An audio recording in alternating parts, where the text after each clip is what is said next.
not the way you wanted this one to end. That's a keen observance of the obvious, yeah.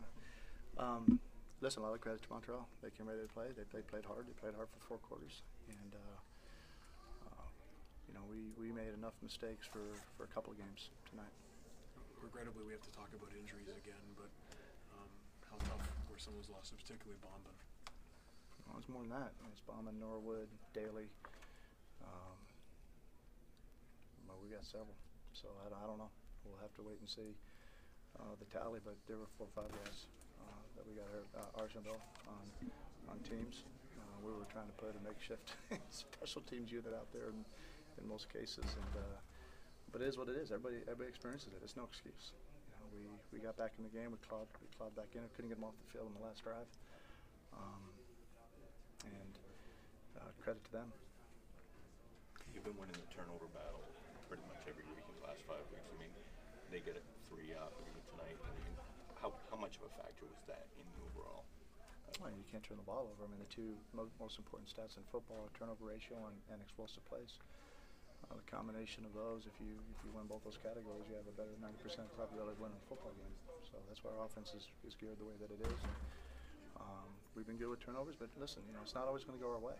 You know, the most important thing it'd be really. We need to see, you know, how we'll respond. We're tired right now. That's not an excuse, but we are. You know, we're going to break and see who we can get healthy and be ready to play the next game. The fumble by Banks, that play is not reviewable at all in any way.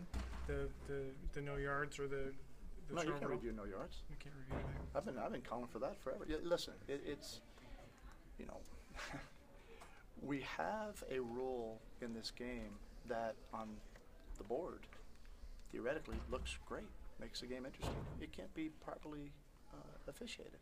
I've said that. I'm on record saying that. It's impossible to officiate that rule consistently because of the speed of the players. By the time you look to see if a ball touches a returner and then get your eyes to somebody that's within the 5-yard halo, it's impossible. You can't do it. So, sounds great, but it's a rule that can't be officiated until we use technology to look at replays, make it, like you said, a reviewable play, which I've argued for now since I got back in the league, as well as offensive pass interference and legal contact, because they're all related to defensive pass interference. There's no reason why we shouldn't be reviewing those plays. I'm just one voice, you know, in the league, but it certainly makes logical sense to have those types of plays reviewable, especially with a rule that's very, very, very difficult, humanly almost impossible to officiate correctly. I mean, I feel for the officials, you know, with that particular rule. That's why I hardly ever argue that, because you know, it can't be done.